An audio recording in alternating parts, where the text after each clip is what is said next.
Good day, brothers and sisters. And right away, as usual, per my request and your wishes, you click all those subscribe buttons and like buttons and bell buttons, and you send your gratitude as we are grateful to you for tuning in. And today is a great show again, Tartaria. Remember, we did this just a few weeks ago on Tartaria and Mud Flood. Enormous success with Mel, and we're bringing her back for another. Well, we knew we were going to bring her back. She's the friend of the show, and she's really good. And there's so much information, we cannot possibly fit everything into an hour show, however long it was. So it's going to be here as a regular staple for the next few months at least. So, but make sure you tune in to everyone. Mel, how you been? How you doing? I'm good, thanks, Alex. I'm happy to be back here with both of you and to talk more about Tartaria and the secrets of our past and trying to demystify a bit all this history that we've been taught and looking at other perspective. Glenn, aren't you happy she's back? Yeah, this is going to be amazing. I'm sitting in front of Mel and I see just her notes. It looks like it's going to be the preface to the book that she's going to be making that everybody's going to want to read. And, Mel, why are they burning down history? What is the reason for this? And this is why you're on the show today, to give us a little heads up as to why and the causes and the effects and what's going to happen probably in the future too. Before she starts, I got something to say. We always talk about great reset. We talk about great economic reset. We talk about some kind of social, physical, something happening. Like we're being prepared for some kind of, even the World Economic Forum and the powers to be they don't even hide it anymore. It's like, great reset is coming. Whatever that great reset, it seems like some event in the history, in much more recent history than like a great flood, that was a global event. But since we're here in Canada, we have access to things that happen in Canada. We're going to focus on Canadian things, mention some of the global things. And this seems to be the same pattern. And, mud flood is the theory of the things that, some kind of liquefaction, some kind of water thing happening. But we're going to talk about another thing, like that God said he's not going to do the water anymore. He's going to do it by fire. It seems like there's an evidence of fires already happening. So without further ado, Mel, take us away. Indeed, fires. There's been so many fires in the history, like in the 19th century, in the 18th century, through many of the big cities. So I thought it'd be interesting to kind of go through the major Canadian cities and see the history of those fires and when they were and what was the story behind. Because you're asking, Glenn, why would they burn down history? Well, exactly for that reason. So they can hide the past, so they can hide how beautiful the architecture was before, how clearly it showed that we were a more advanced civilization, and that doesn't fit the narrative that we've been taught in school, So by destroying those buildings, that's an easier way to, out of sight, out of mind, so you don't think about who built these big buildings and who did this, who did that. So we can start, for example, with Toronto. Toronto, one of the major city of Canada. There's been a first major fire in Toronto was back in 1849 when they called it the Cathedral Fire. So obviously one of the cathedrals disappeared. It was the St. James Cathedral. And then they reopened a new one later on the same site, of course. We have a picture of that, don't we? We have a picture of that. I think that's in the other email. I sent a lot of info to Alex. Exactly. This is a photo, or a drawing of the St. James Cathedral after the fire of 1849. And they rebuilt on the same spot in about 4 years, apparently. And that's the other image that we had I'll pull it up in a second. The pretty Seems cathedral. like there's a cathedral that's burned down in every city, everywhere. Yeah. There's always a church that used to be around. So this is the new one. This was built in 4 years after the one that we just saw. At the same location. This was in Toronto? Yeah, this is in Toronto. So at that time, there was roughly 50,000 population in Montreal. So Toronto had significantly less than that. Yeah, and they built this in 1853. This reopened on the same spot where the other one burned. So this to me, this doesn't make sense to me. This just doesn't add up. I don't know how what kind of super force, superhumans they were building these kind of construction in just a few years, and then still going around in buggies and horses. It looks like the Parliament buildings Yeah, still, it's even stunning. of today. Yeah. Which Exactly. right now they're all under reconstruction. Yeah, exactly. right? They're fixing them up totally, and that caught on fire too. The Parliament in Ottawa, but And it's taking forever. Like they're just doing reconstruction, like they're doing cosmetic thing Yeah. in here in Montreal. They've been doing it for how long? it's everything Years. takes ages. Yeah, the Ages, city but- hall has been getting fixed up for the past few years. They finally removed some of the scaffolding, but it's just crazy. So if we go back to that first link that you had pulled up, which is the next big fire that happened in Toronto, the fire in 1904. So it's just interesting to see what kind of buildings, that we can see the remnants of buildings. You can see the huge construction. So we can see that's it. They're destroying some of the big buildings that they had in Toronto. So look at that. It's a pretty powerful photo. Look at those, like all the arches on the side. Like those are stunning, huge construction, and they look, destroyed by fire, but it looks also like images that you would have seen in like Europe in World War II after like some of the bombs being dropped and things like that. So it's Isn't it very, one of the theories that World War II was specifically designed actually to destroy evidence in Europe of Tartaria specifically? that makes a lot of sense to me because they destroyed most of all the buildings all around Europe. And also, Winston Churchill was a 33-degree Mason. Classic. We're going to be referring. They are back to that. everywhere, aren't they? So this is to show you before the fire. So look at those stunning buildings that all disappeared, and now, you go back to Toronto and it's all glass building. Like there's not a lot left from the old days in Toronto compared to Montreal, for example. We're really lucky here that they've been saving a lot more. There's of a the lot more character to those buildings. I mean, I don't know if you guys noticed this. When I first looked, like at the first glance, I know those Commonwealth flags on the building on the right, but that's not what it looked like to me at first. It looked like some Nazi flag. Because the first thing I looked at was the cross. That's what you're Right, the saying. cross stood out to me. Maybe it's just a picture, but that's what it stood out to me. But again, maybe it's the I'm looking for something that is not there. Well, who knows? But definitely the buildings have character here, and you're right. When we rebuild them with duplexes and boring concrete and glass buildings. Not the same nowadays. isn't Not it? the same.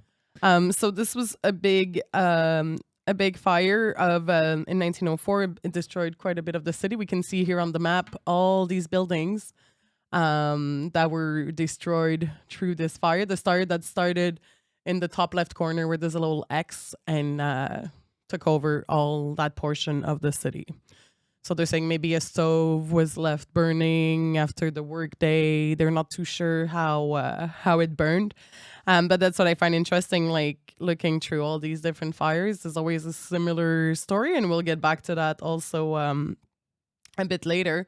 So we can see again, huge destruction of big, beautiful buildings that just don't exist anymore. This looks like, look at the amount of buildings too. There was a lot of them like right next to each other. This is in 1904. So, Toronto is starting to become a bit of a city more and more, but it's still impressive that there were so many big buildings that were already there in 1904, and how convenient that most of them get destroyed, by this big fire. So it's an interesting one. There's this block here on the left that we can see called the Phoenix block. So we'll see a few references to the Phoenix, which like to me is just like a bit of a joke from whoever rewrote history, plugging the Phoenix a bit everywhere. This is the Phoenix block built in 1872, which burned 30 years later. So Phoenix would be like a sort of like a Shiva thing, right? You Come back from the ashes. You come back from the ashes. You burn it down first. It's the end of something and the beginning of something else, right? The cycles of evolution. The reset, right? We're The talking about reset. We're talking about like, restarting the city. And here they were saying, it was so dangerous because of all the electrical wires. So it took them even longer to clear out everything and to restart, Notice the in the pictures. I don't know if that's pictures or maybe like in the first. The first one is a drawing, but you don't see large crowds of anything. No. Like that's another Not a theory. lot of Like that, people. it seems like the population had to be restored as well, because with the Great Reset comes great depopulation effort. That's what. True. And that's a whole other like fascinating subject. Like, well, and when we'll talk in another show, we'll talk about the World Fairs. And there's some really weird stuff happening at some of the World Fairs where they had babies and incubators and things like that. So we'll talk about that on another show. But it's pretty, there's a lot of different things that are pretty weird in the history that they tell us. So we can see major destruction in this Toronto Great Fire. And obviously there's been a lot more different stories that happen in Toronto later on. And you see like, so those images, you'll always have like a few people, they look like obviously very concerned about the destruction. But if you don't know any better, this looks, if you show me that picture, I would tell you that's a World War II picture. Exactly. Yeah, totally. Totally looks like Europe, right? Are they making Bakhmut look like this right now after the Russian bombing in Ukraine? What are they hiding in Bakhmut? Is that what you're asking? Why are they bombing the city? What's happening? But the building materials back then, majority is stone, brick, stone, yeah. angel stone with a little bit of wood. Yeah. So how does all this burn? So quickly too, and so That was my question, Glenn. Yeah, and later on we'll talk about a fire that we just had in Montreal, and we'll see how like a building that's been burning for 40 hours is still standing pretty completely compared to these that are really like destroyed. Well, compare. Let's say it out loud. You want to say it? Building 7. Building 7. That's a good question, actually, brothers and sisters. We just had a 5-alarm fire in Montreal, and the building old. I don't know how old. 1840s, right? Yeah, 1846. The building burned for 44 hours. Yeah, something like that. Still exactly. standing. Still standing. Modern Building 7 was built, Glenn, specifically to withstand things like this. Burned for a few hours. Disappeared and just collapsed in a few seconds. Yeah, the few second collapse. And things that make you go, Exactly. 9/11 is quite an interesting. Oh, look at those pictures. Yeah. And look, again, horse and buggy. Yeah, exactly. And look at the size of those buildings compared to the people, like. Horse and buggy. Okay, well, I guess we're gonna clear out the damage and start over, So it's just convenient to have with the shovel, and it's like, okay, but we built these buildings, right? Of course we did. So it's just, it doesn't add up in my opinion. It just makes no sense. And so many of these buildings too were built like within a few years. No worries, it's super easy to build. Magicians, when they need again, some horse and buggy right there. Yeah, and look at the size of this building. This is a huge building. Look how tiny they are compared to those, So it's very interesting. It's just like, it seems to me, if you're looking at it in the way that history is a lie, that we've been lied to, that there was some kind of reset, and that they rewrote history so that we can accept the world we live in. When you start looking at it in that way, and you see all these buildings and you see all these fires, and it's like, oh, how convenient that they're erasing the past, that they're making sure that doesn't stay, and they keep a minimum of buildings standing, so that we don't question too much. And then they have, really nice stories about how these were built, and big banks and big different buildings about that were built for different reasons. And you don't want to look too much into history. Speaking of Big Bang, I've heard about Halifax explosion. That's actually like a mainstream history. Like, what is the mainstream it talks about Halifax explosion? It was an armoury, right? It was basically two boats. ships. Yeah. Two ships that collided. One was from France. Was full of explosives. Heavy explosives. It was the SS Mont Blanc, which was from France, and the SS Imo from Norway, that collapsed. And there was a huge explosion. That was in 1917, in December. And about 2,000 people died, 9,000 were injured. So it was a really big instead of obviously it turned into a fire because Is that the picture of the explosion? That's a picture of the explosion.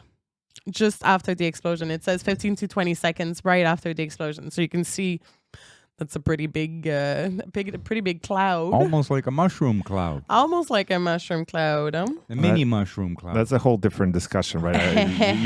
you probably heard, right, that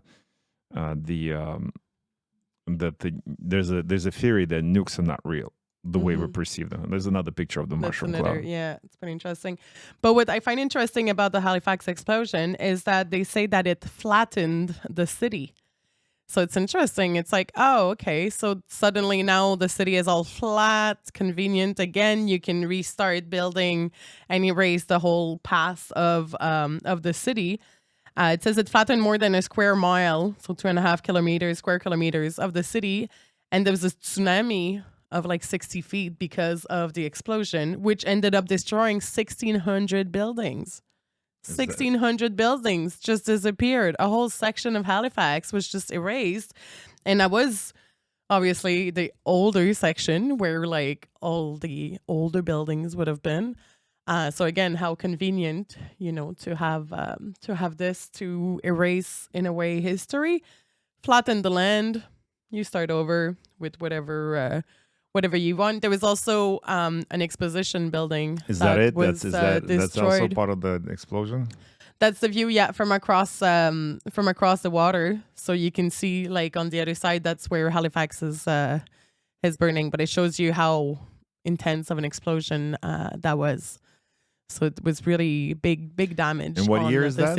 This is in 1917. So during World War I. Yeah. What were they hiding in Halifax if they have to destroy it like that? Yeah, I think it was. So it was a regular. Obviously, they didn't have no nukes, right? Or as far as we know, so that was just a TNT. Yeah, big heavy explosive on the French ship that happened to go up in flame. It's counterintuitive. So, but the damage that we see here is the explosion damage or the fire damage? Well, the explosion created obviously a fire, and there was a tsunami, which probably cleared a lot of the land with the water coming on it. So I think it's a mix of fire and water destruction from the big waves of water that reached the shores, basically. It seems it's the convent being destroyed. Okay, what is that? So this is the Halifax exhibition building. So again, we'll talk more in another show of the World Expo, but this is where they had one of the World Expo in Halifax. And again, look at this, really interesting building, a nice dome also. So it shows you the kind of buildings that were destroyed by these fires, these explosions. And significance of domes to just remind our listeners. It looks similar to a mini White House. Mini White House, mini Bon Secours. Yeah, exactly the same type of architecture everywhere.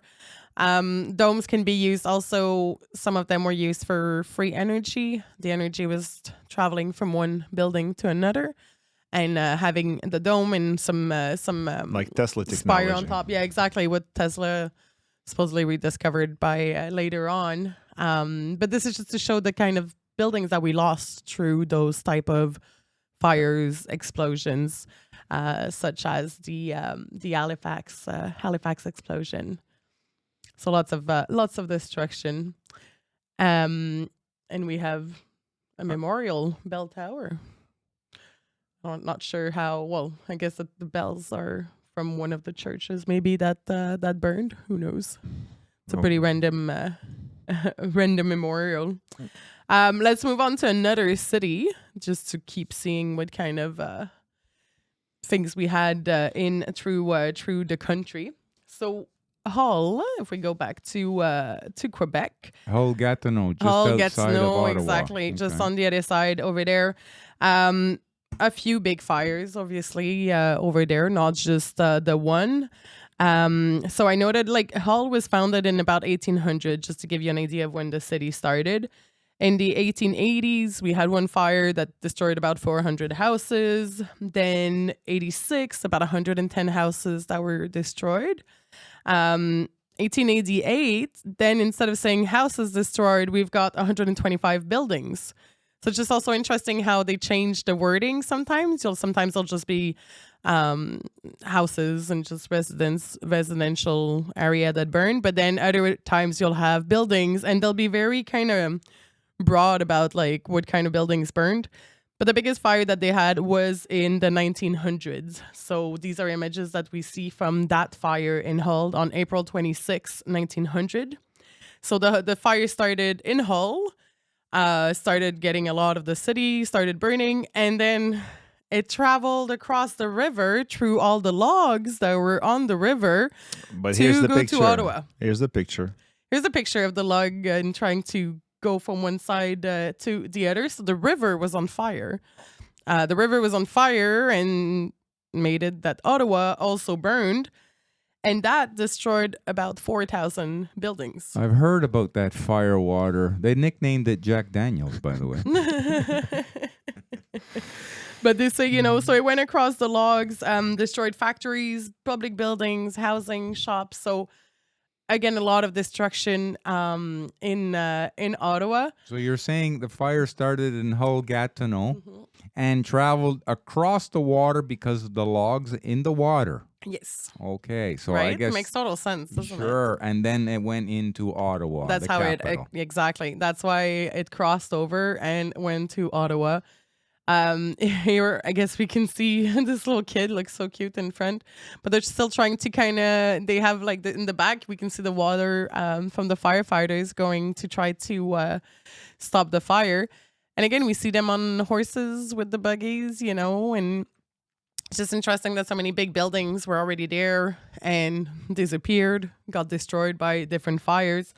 So that was the big fire of Hull and Ottawa, and 4,000 buildings. So they do destroyed. have like electricity. They have railroads, that railroad They had the tracks, tramways and things like that, etc. So you can see there's sort of kind of, I mean, turn of the century technology, but it's still counterintuitive if they have all this electricity and all that and the way to do it, but they still have horse and buggies.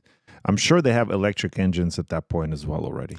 Yeah, that's the thing that, you know, it's weird. It's like they have a lot of the technology, but then they're still so behind on other levels. So that's the part where you're like, that's where there's something missing. So They said they had electric cars in the early 1900s. Yeah, it's the same thing with Tesla technology, like, Yeah. and the batteries lasted forever. Yep. And it wasn't purchased from China. But also, like, think about it, like, okay, this is a good picture. It's a good example that it's the technology maybe slowly being released into the society. Like, we'll use like 5G, 6G, 7G, or whatever, cell phone. Yep. From what I understand, that the cell phone technology that we use now was available since long time ago, and they're just releasing it to us, as needed. Because if we get too much information, maybe we'll be able to discover that Earth is flat. Like before, you couldn't fly into space or do anything, but now you can go buy like a balloon at the dollar store and a webcam or whatever, like some kind of camera with a GPS device, and just float it up there and wait for it to land, and then just look at for yourself what's up there. Right, so like that's they have drones. You can buy a drone and fly it whatever you want it to fly to. So much now. Yeah, so the idea is like maybe like what we're observing for those pictures is also the fact that technology being slowly released after the reset. Yeah, for right. sure. So like, okay, we can't give you cars yet, but here's telephone wires. Yeah, we'll start with this, and telegrams, and then telephones, and steam technology or whatever. And they say that like the army has technology that's way more advanced than what we're using, but they're already like using stuff that we've been using for like a few years, but they've been using it for decades. I heard a long time ago that all new inventions have to pass through the military-industrial complex first. That's the control mechanism. Or maybe they're being released by industrial complex first. Yeah, and it's a controlled release. For sure. Hey, what are we looking at here? This one is another one of the destruction from the Ottawa fire, if I'm not mistaken. So we can see again, like, look at that big tower, like beautiful brick buildings, just showing you the kind of buildings that we lost through these fires, just to show how most of them were, in my opinion, old world construction. not built in the 1800s or whatever they tell us this might be. This one's interesting. It looks like also there's like kind of a lower level, like there's the houses on the higher level, and then it looks like there's a lower underground city. Yeah, it's interesting on this one. Like a dugout, and it looks like some kind of technical equipment on the left corner. If you see, Yeah. It's I know, brothers and sisters, it's hard to see. It's the best pictures we can pull up from the yeah, internet. it's tricky. Yeah, why would you put arches underground for? Yeah, it's a bit of a weird one. But if you look on the roof, even on the roof, they look like electric engines. Yeah, it Not on looks the like roof, this, but on like, top of quite the a wall, lot. some kind of mechanical device. Yeah, I would have to look more. What is into that? That's the scope of the fire. Yeah, So, this is to show us the extent of the damage of the. So at the bottom is Ottawa, and on the other side is Hull. So you can see the water cross the fire. I mean, cross the Ottawa River. That's pretty wide span too, by the way. That's nothing to sneeze at. And how hot the fire had to be to keep going like to that, keep going right? across the water. Right. It walks on water like exactly, Jesus, right? Yeah, It's a pretty powerful fire. So that's the big fire of 1900 in Hull, and so we can see some more destruction from the different angles in Hull in Ottawa. We can switch cities. What else do we have in here? We have Quebec City. Or we can go to Victoria. Perfect. Let's go over to BC. So Victoria has had also its loads of fire. One that I thought interesting, which is because when I hear the word castle, I'm always like, ooh, what's this castle about? So this is the Cary Castle, which is also where the Lieutenant Governor would live, the government houses. So this is a house that was there since 1865 and burned down in 1899. So this is the image of one of the houses. So it shows first fire in 1899 and another one in 1957. So this was rebuilt, but this is the new house which survived later on. But it's just interesting when you have words like this, like castles. You think of castles, you think of like Europe. You don't think of Canada having castles, but there's quite a few interesting castles throughout the country. Victoria had its loads of fires over the years, but one that I thought was interesting, in 1907, they had a big fire that destroyed about 90 structures on over 9 city blocks. So quite a lot that were destroyed then. And then in 1910, there was a fire where they mention in the description many valuable old architectural records and photographs burned, which I thought was, how convenient, right? That is that it? The archives. Is that the pictures that we see of this? That one's from Vancouver, actually. Vancouver after the fire, which Vancouver also had quite its loads of fires over the years. The city, which started in about 1862, was mostly had a big fire in 1886 when they were actually starting fires to help destroy the surroundings of the city so they can extend the city, right? So they were themselves starting the fires, which caught on fire with the rest of the city. So they burned their own down, Glenn, isn't it like the story we covered a few weeks ago in Alberta? The controlled burn, right? Yeah, right? So you Controlled want to burn, take yeah. down that so it stays within that size. And then out of that, a new growth happens. Yeah.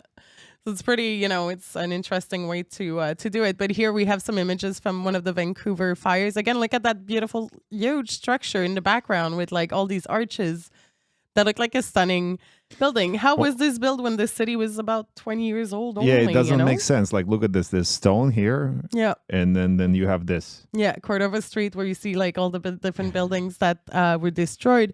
And so during that fire in 1886, they say that about 600 to 1,000 buildings were gone within 45 minutes. That's a quick fire, And this is what they rebuilt. Like, they're showing us those magnificent stone structures with towers and arches and domes. And this is the hotel. This is a Fremont Hotel rebuilt in Vancouver. Actually, it looks like a new entrance to the up and coming metro system. Yeah, so this is, this they were able to do no problem in a few, whatever, how long it took them. But I don't believe that. But they this is like, managed look at to, the quality of construction, even though they're rebuilding this. I mean, obviously, this is a temporary shelter. We're not, but like, if we had masters that were able to build magnificent stone structures in few years, and then we have this. Yeah. I'm not saying this is not craftsmanship. I don't know if I can do this myself, but compared to Freemasonry, it seems a far cry. Yeah, quite a different game, right? Yeah, look at there this you city. go. Yeah, We've here got we go. the City Hall, 1886, right after the fire. Yeah, so a bit different style, right? A bit more woodwork over here compared to the stonework. And that's the 33rd degree Masons, right? No, I don't know. All the suits. Let's get together for a nice photo. Yeah, but it's interesting. At the bottom, it says, so Vancouver's Pioneers Picnic, and it says at the bottom, those that were here during the Great Fire, June 13, 1886. But this photo's from 1922. So these guys, I guess, gathered around like they were... I don't know who these people are, but it's interesting. Maybe they were some of the pioneers that helped rebuild Vancouver after the fire of 1886. And that's the fire. So here we have, we can see which section burned Vancouver. So you can see that there was forest on each side, and so they were trying to clear the land to extend the city towards the west. And they managed to burn down what they had already started instead. So not ideal in this case.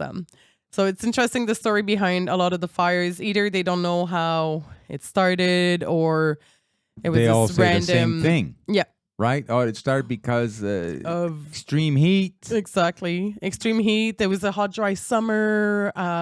Somebody fell asleep Somebody while fell cooking asleep potatoes. while cooking. Yeah, there's just so French many fries. different story. We're moving to the east side of Canada with St. John's, Newfoundland. So St. John's also had, obviously, its loads of fire. Here we see the fire of 1892.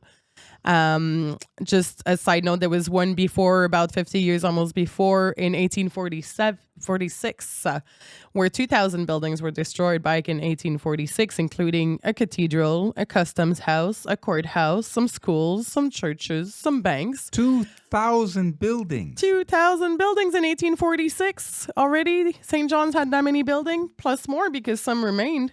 And in 1892, which is the images that we can see here, again, look at the size of that church in the background. Like how it's so massive that you can see it so well with those two towers in the back. So in 1892, this is July 8th, obviously a dry summer, dry weather, strong winds. Strong winds are everywhere on every single great fire. There's always been a strong wind. And again, look at how, the destruction, again, it could be photos from Europe from World War II after, bombs being dropped and things like that. It's all broken stone. Mm-hmm. So building 7 wasn't the first thing. They just this is a repeat of history, right? And they say, so with this one, they say almost 2/3 of the city was destroyed apparently within an hour. So that's how quickly everything was going around. And this time it was a match in the bundle of hay that supposedly started the fire.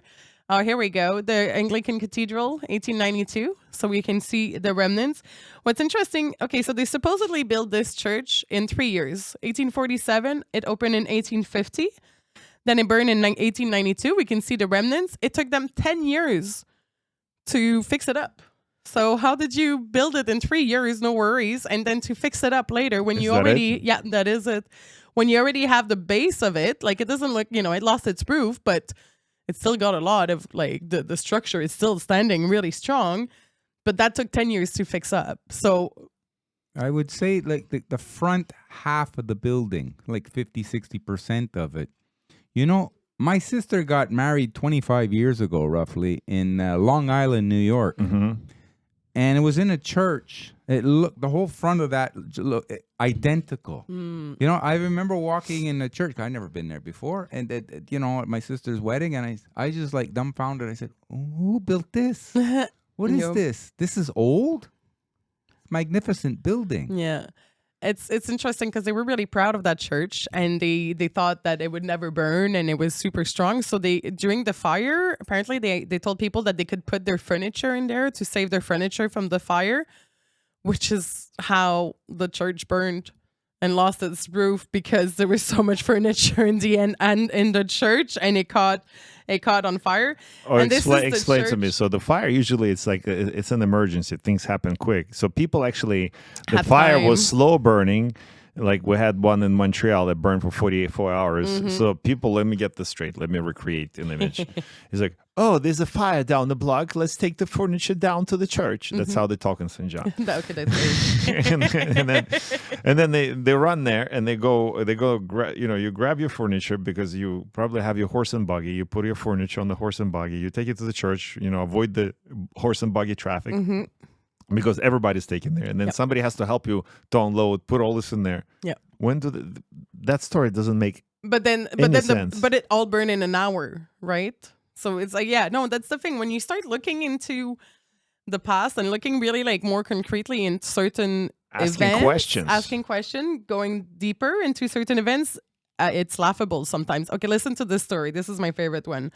This church that we just saw, all the stained glass broke and burned. Everything burned except one stained glass. And of course, what was on this stained glass? A phoenix rising from the ashes. Like, seriously? Like, really? That's what you're going with? Like, this one stained glass that survived. And of course, it had to be a phoenix, right? Makes sense, doesn't it? It make sense, right? Well, No questions. I accept. so you want me to keep going, or you want to keep Well, watching? it's this just interesting to see the video. Like, again, like look at the size of the people compared to the massive structures that are. Oh, Look look at at that- that! look at like that how structure. gorgeous is this?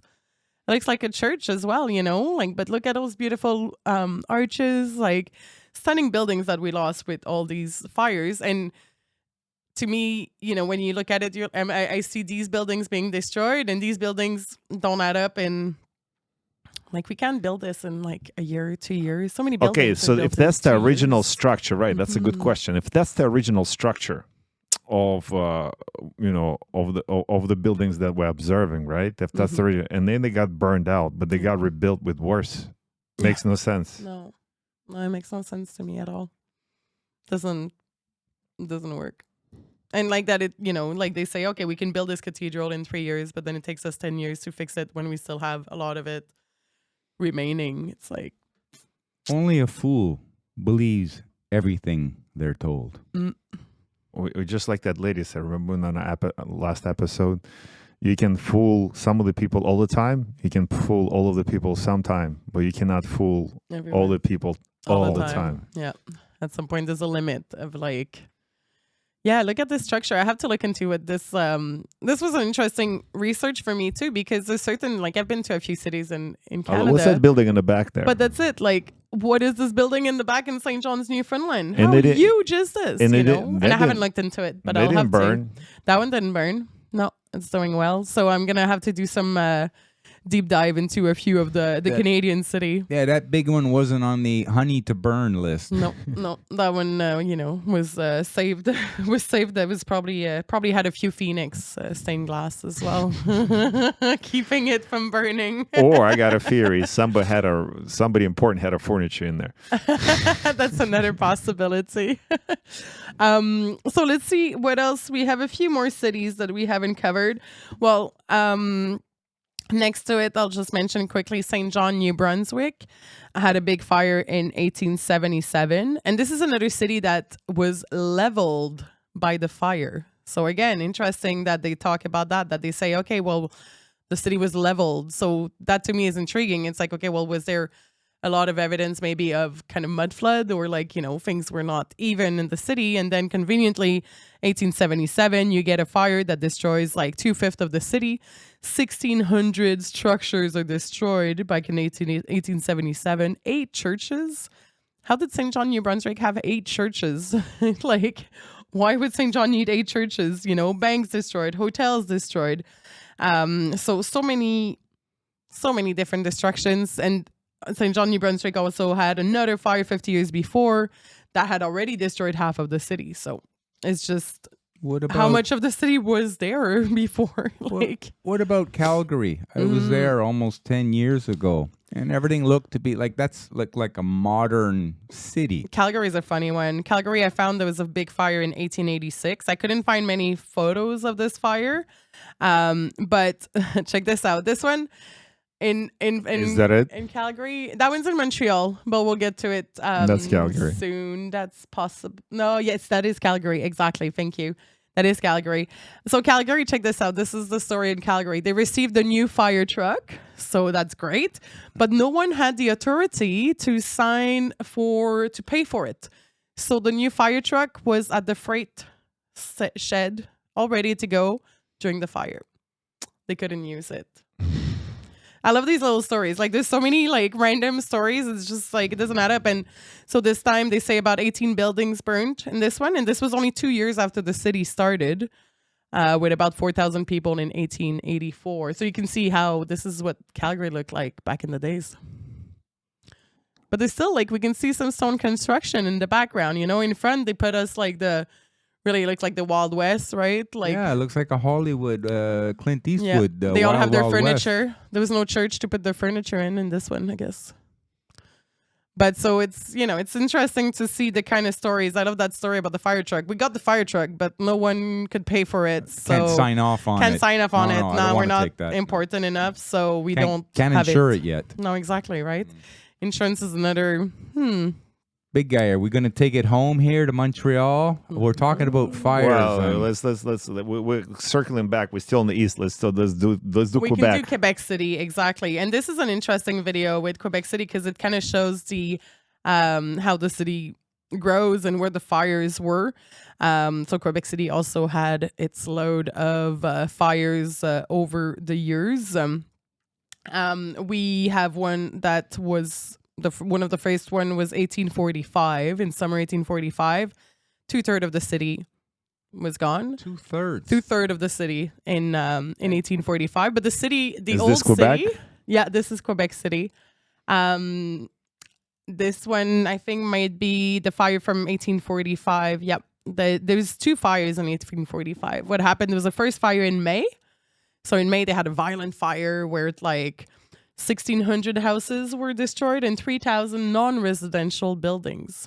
Interesting to see the difference. In the non-residential buildings, I think that's where we can find all the interesting buildings for us, And then in June, there was another fire, but this time, so the first one in May was outside the wall because Quebec City is a walled city.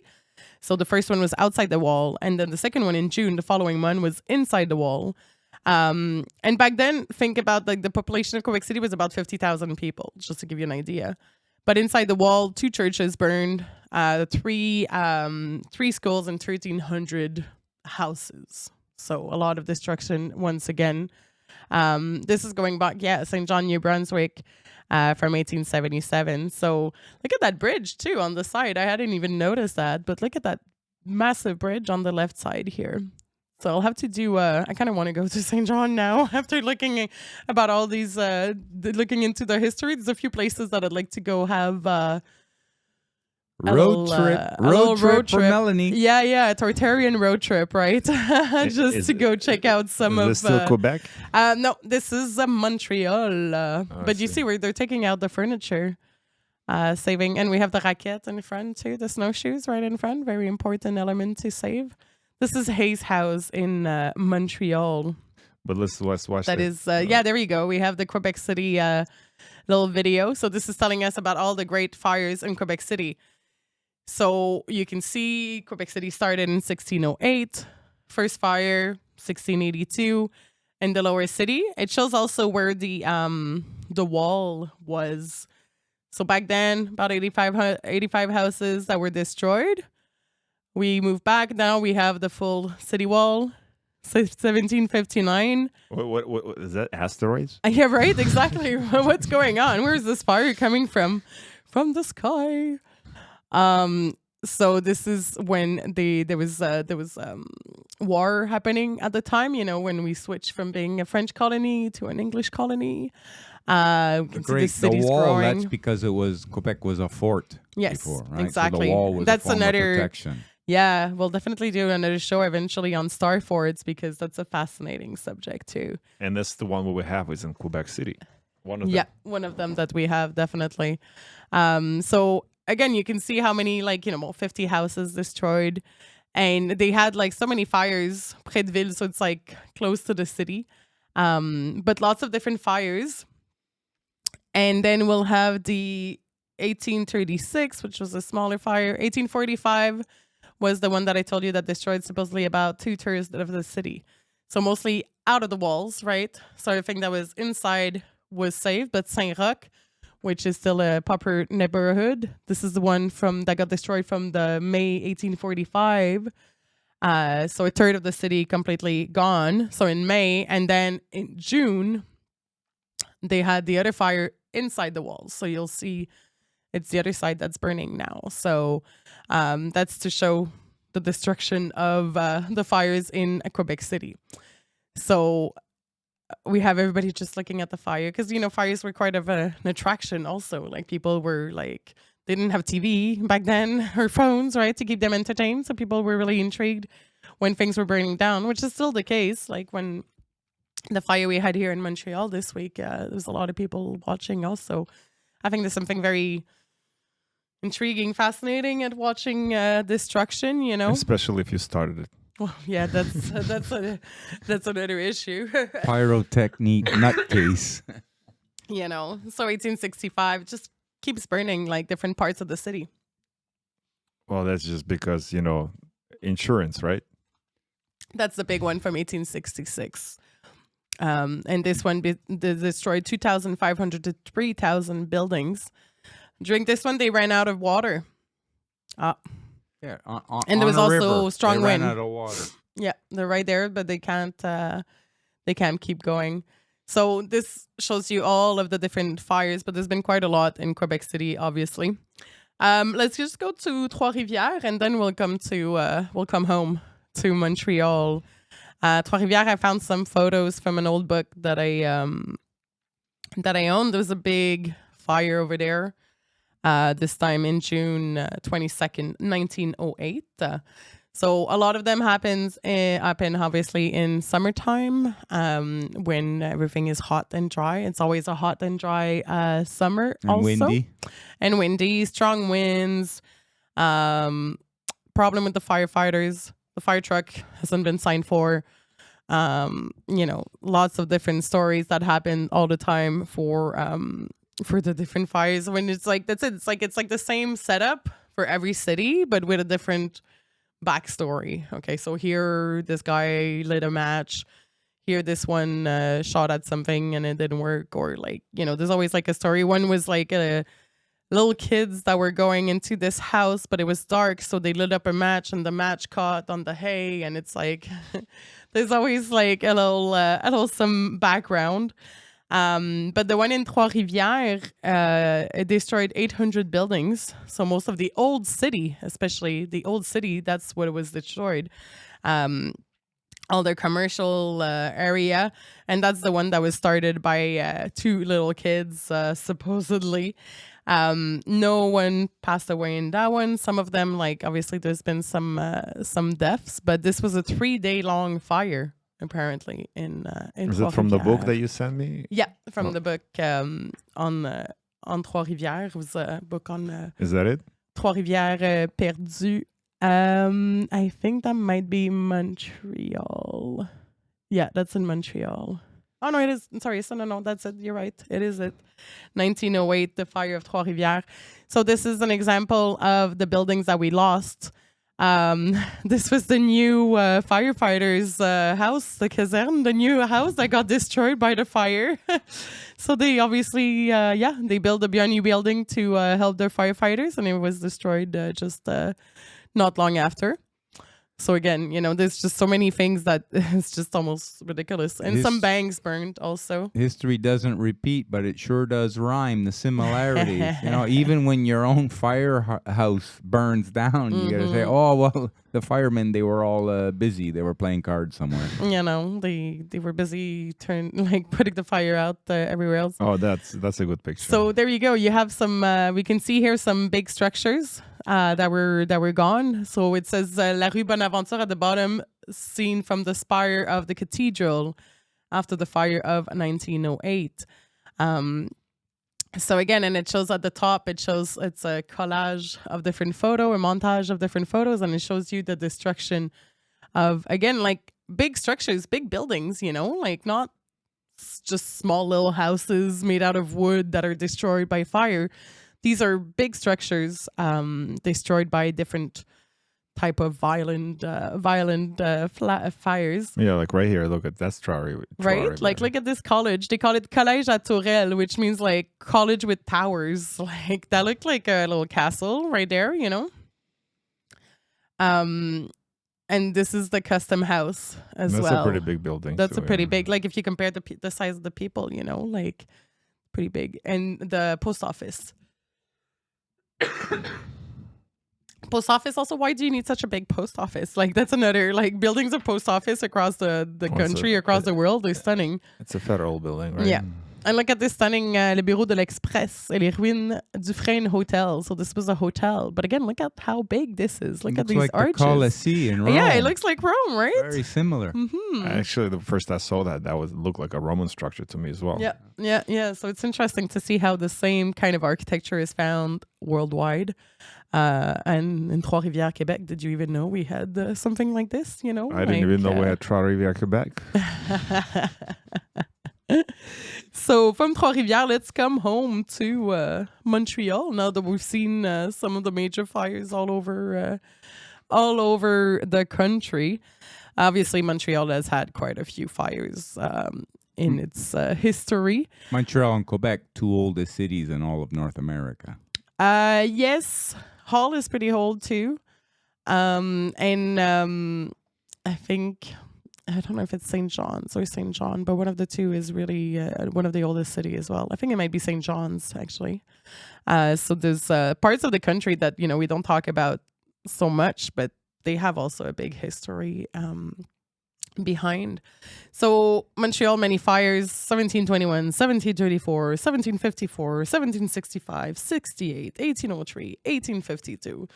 Just nonstop, lots of different stories also behind the reason why stuff burned in Montreal. 1721 was a hot and windy day in June 19, of course. Half of the city was destroyed. And that one's kind of a good one. They had like the arquebusiers that like they were doing a procession, a religious procession, and they weren't allowed to shoot guns within the walls of the city because Montreal used to be a walled city as well. But this one soldier, the soldiers wanted to just do a shot in the air to be able to commemorate the event. And one shot in the rooftop and that caught fire. And then half the city was burned, including the Hôtel Dieu hospital. Then another fire, that one's, you might have heard about this one, April 10th, 1734. Supposedly started by a slave by the name of Marie-Joseph Angélique. So this whole story about supposedly that she started the fire to try to escape her mistress to go meet up with her lover. And so they blamed the whole fire on this poor lady, which is probably not the real story, but she ended up being hung for her crime of supposedly starting this big fire in Montreal, where we lost about 100 buildings at least during this fire. Again, we had some strong winds going on in April 10th of 1734. 1765, another 182 buildings destroyed. Like, there's not a tiny bit of buildings destroyed. It's over and over, like so many big fires. And they were all obviously in the old Montreal section.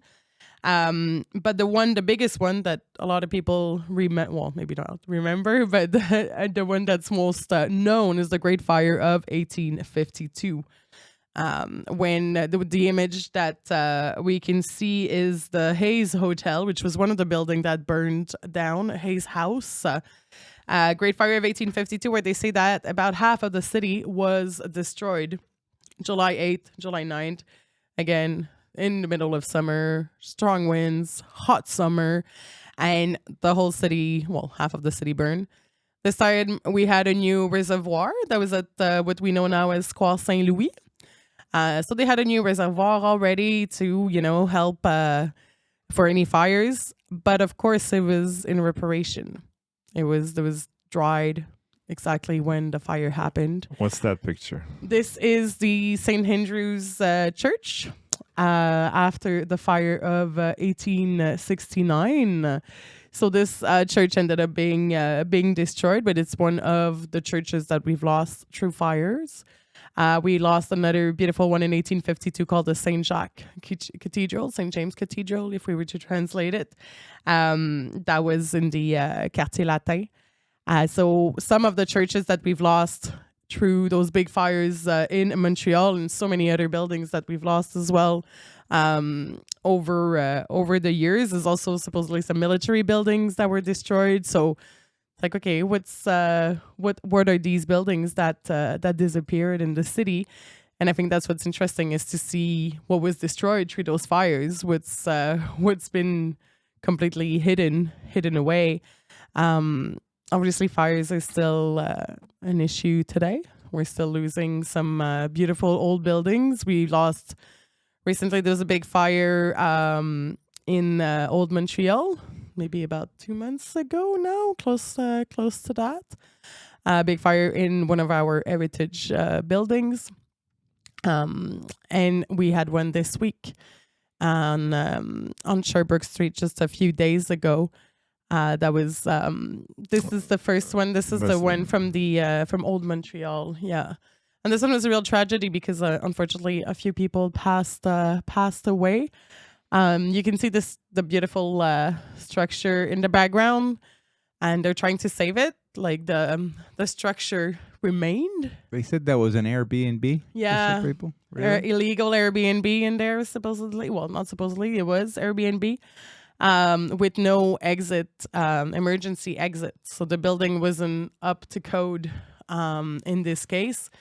And so unfortunately the people got stuck within... Only one way in and no way out. Yeah, so it's pretty crazy. But, like this building was on fire for a while, but it's still standing. The structure is still standing. So it's interesting to see these other buildings that we've seen all the photos of in all these different cities where there was really barely anything left. So I'm curious, like, I'm not a pro of fires. I don't know, but look at, this is still standing. They lost the roof. The windows obviously are gone. No stained glass with a phoenix on this one, but the structure is still, super strong. It's still there. It's still solid, So I find it interesting to see all these old photos and seeing how the buildings are on the ground completely. There's maybe one roof, one side that's still standing, but this one's still going. The structure is still there. And same with the fire that happened this week. Okay, hold on. Yeah, Before we go for it. Remember Glenn, and then the missus called us a few months ago. Was like, I got to talk about this building fire. There was a sacrifice. This building had something to do with...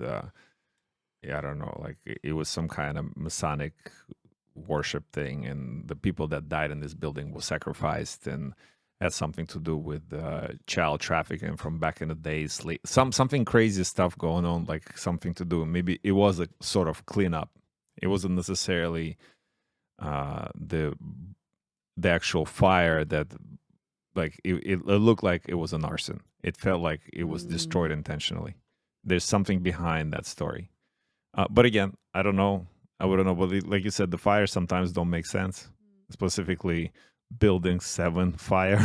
But let's talk about the fire that happened 2 days ago or 3 days ago at this time. Yeah, I saw the fire, and then I see the smoke a few days later, and it's still burning. It was burning for like 40 something hours, like something crazy. They were saying that at times there was up to 150 firefighters on this one building. Yeah, I actually went for a walk, and I've seen like 15, 20 fire trucks at any given time. It was crazy, yeah.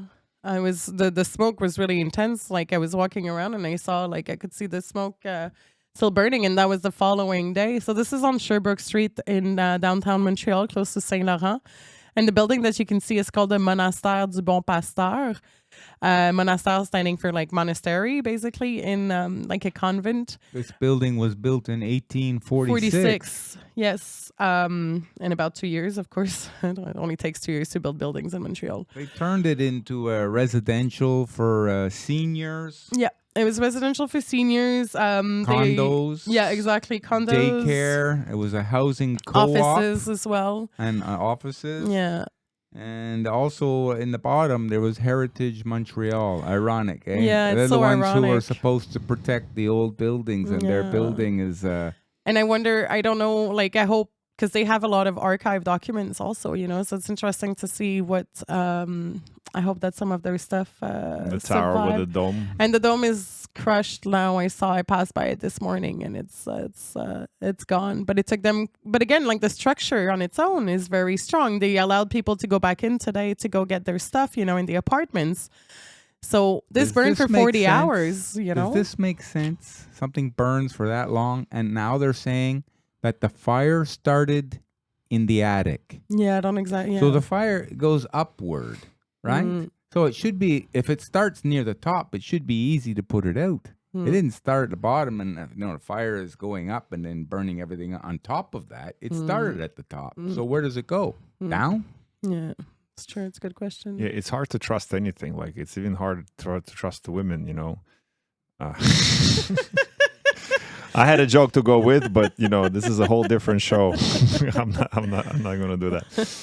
But Mel, this- you know, like people are going to discredit you. She's like, well, she makes a lot of sense, but she's a woman. No, I'm kidding. Right. But this is a building that survived the Great Fire of 1852, you know. It was just a baby when that Great Fire happened in 1846. It survived that Great Fire of 1852. It destroyed much of the city of Montreal. And hopefully they can, you know, save a lot of it and rebuild. It's going to be tricky. I don't know. Well, it's going to be something interesting to... Is it a modern day? follow up? Is it a modern day book burning, destruction of the? Well, you know, who knows? I don't want to speculate on that. I'm not sure. I wouldn't, you know, it could, shit happens, you know, the fire starts. I think it's really sad that Héritage Montréal wasn't there though. Like that part is a bit... What was it? What was it? I remember like the day before 9/11, we discovered that like some $1 trillion is missing from the budget. True. And apparently then the where Pentagon disappears. apparently where the plane hits the Pentagon, that's what the records were. Of course. How convenient. But same thing, Building 7 had a lot of very interesting documents as well in there that were very conveniently completely disappeared up in smoke. So we can rewrite some new documents that doesn't put some people in trouble, you know, when you start looking at it. The plane that hit the Pentagon, right? That's what they said, right? There's a plane that hit the Pentagon, yet there was no trace of a plane. Yeah. They said it disintegrated on impact. But then know- you would see like the engines and the wings or something hitting it. But Who And no, who believes this? Yeah. You know, who's fed this and actually, you know, believes it? Like hook, line, and sinker, Yeah. swallowed. That's it. It's Don't ask any questions. Don't look just accept, here. right? Okay, that's what happened. Okay, go on with your life. Well, it's the same story, right? Like the flu disappeared during C-19. There was no flu. No, we just exactly. it was, and It was then, all COVID, right? yeah, and then C-19 disappears and flu comes back. Yeah, You true. know, With a who vengeance. who believes that? Maybe the fire. You know, if you run the city, you're a politician. Okay, our favorite, right? And your interest is to try and get more revenues through taxes. So you see this building and maybe you make a deal with a contractor or a developer and say, okay, we'll even bring the insurance on board. It'll be an inside job. We're going to take this thing down and we're going to redevelop it, like rezone it and redevelop it.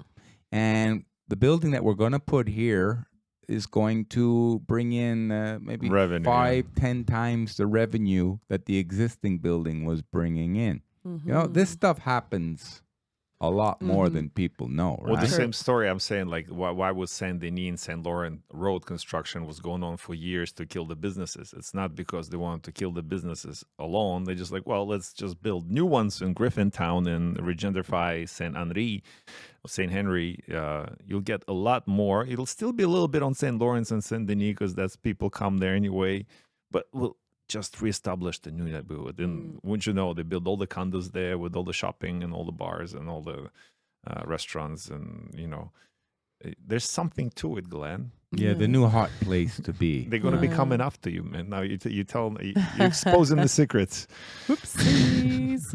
But I wonder the role also with all those great fires, the role of the insurance companies, you know, like I haven't looked into that, but like, I don't know. There's just a lot of like the insurance companies build on fear, right? Like exactly. Like I recently stopped paying home car insurance. Well, yeah, I was like, no, but I stopped my home insurance because I was like, you know, I'm talking about not living in fear, and you know, and I realized that I was paying this like whatever $50 a month in case of fear of something happening, which like nothing's been happening for the past years. And if something is supposed to happen, well, it's gonna happen, and I'll deal with it.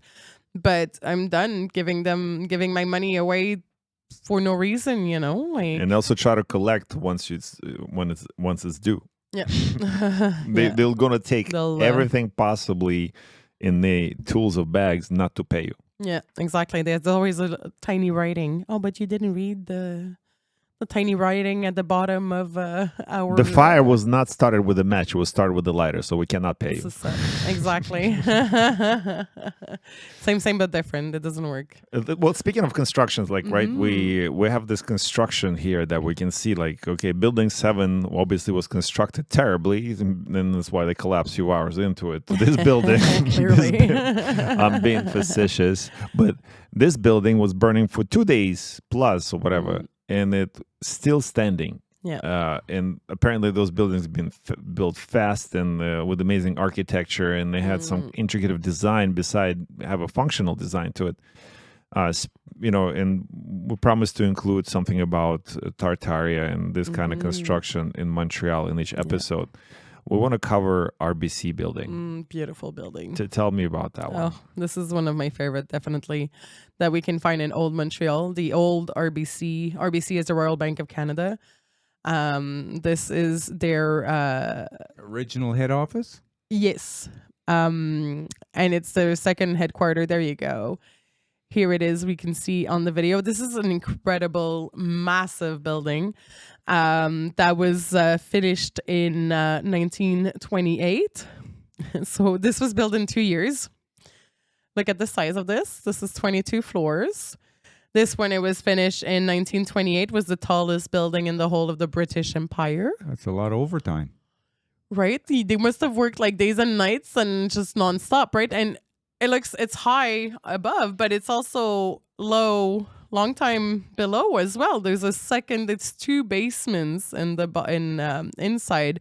We'll talk more about the basement part, but so this is what I found when looking about it. They say April 27, the cornerstone was installed. The following spring, which means 1928, employees were getting in the building. So you're telling me they put the cornerstone and then within a year, it was all done? Here we can see, I'm going in through one of the side entrance in the back. We're going down, down to a first kind of level of a basement. And this is all this is public access. You can walk in there like whenever you want if you're curious on Saint Jacques Street, 360 Saint Jacques Street, which back in the days used to be called St. James Street. St. James Street was considered the Wall Street of Canada. We got to go in one of the random rooms. You can see those big columns and bricks. Yeah, and, like a mail room. Sprinkler system. That one can't burn. Right, exactly. That one's not going to burn. Building 7 didn't have one, right? No, no, of course not. So there's a whole other level lower that we'll see in a minute. Look at that granite. Look at that structure. Marble stairs.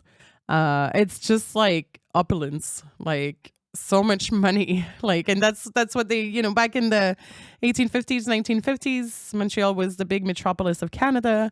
And this, it goes a whole other, look at that. We're going to go down.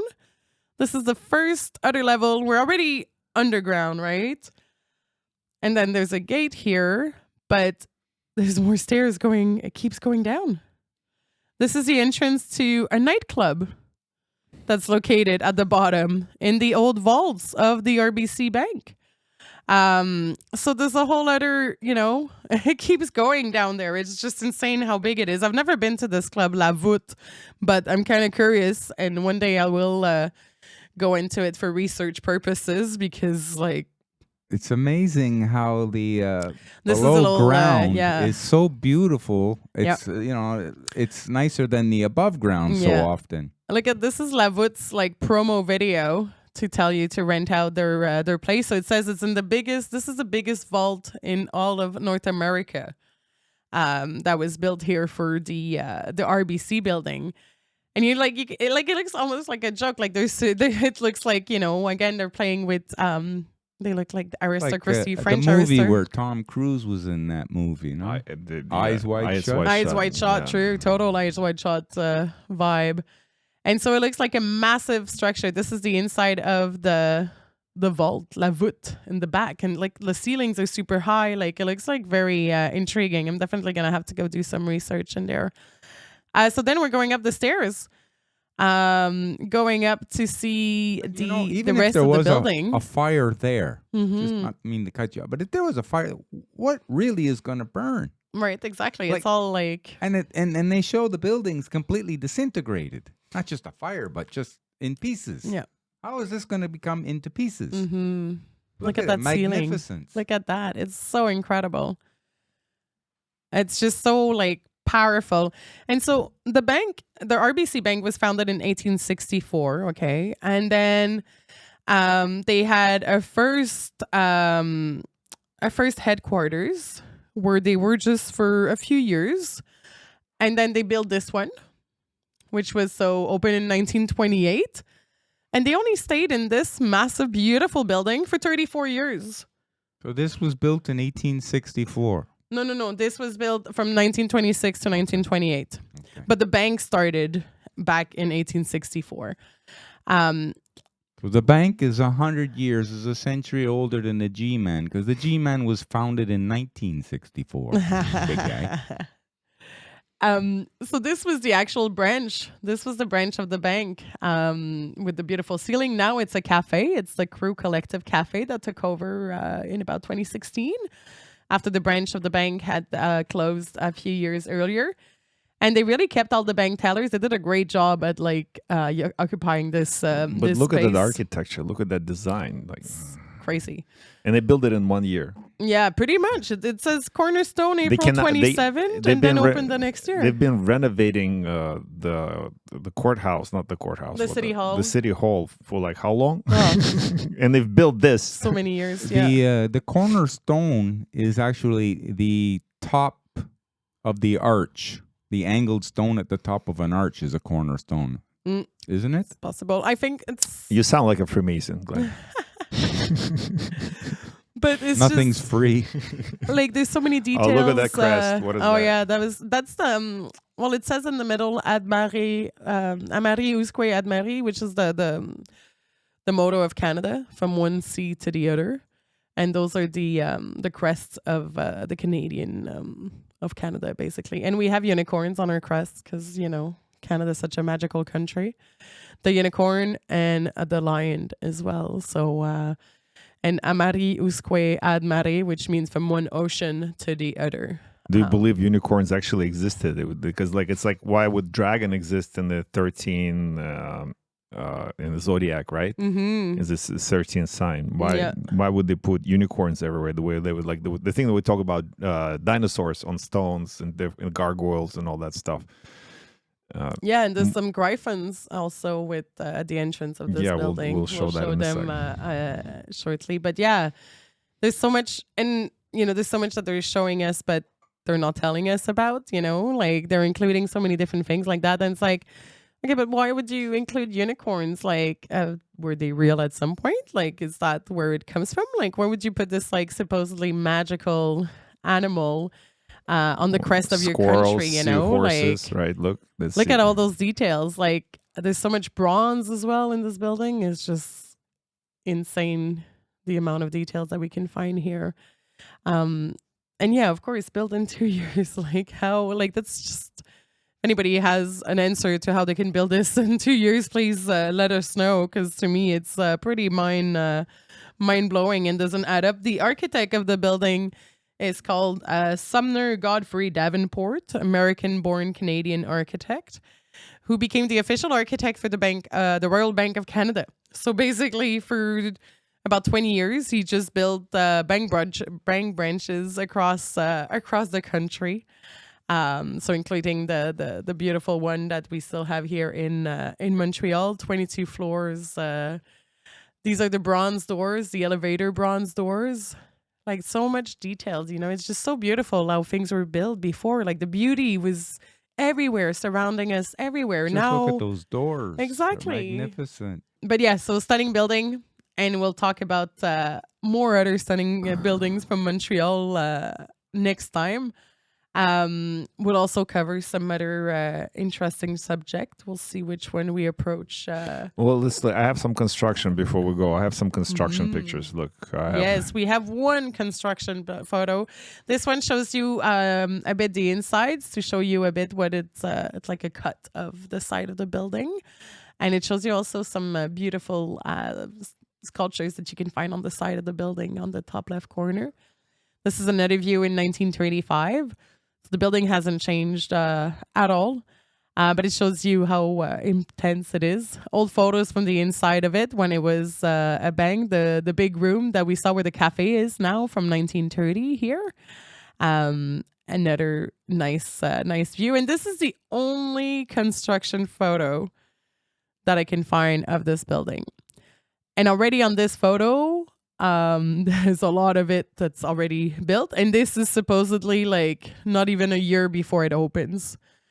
So I'm not sure how they're so efficient. Like, they need to give, I wish we could still have their knowledge, because if you're building something so quick, right? Their technology. And on the right hand side, we can see the dome of the Bon Secours market that we talked about last time too. And this is what? And this is another RBC building built by the same architect, but in Vancouver. So after he finished the one in Montreal, within a few months, he went over to Vancouver, and this was built as well in 2 years. So just to show you how it's interesting to follow the history also of the different architects and to see what else they've done.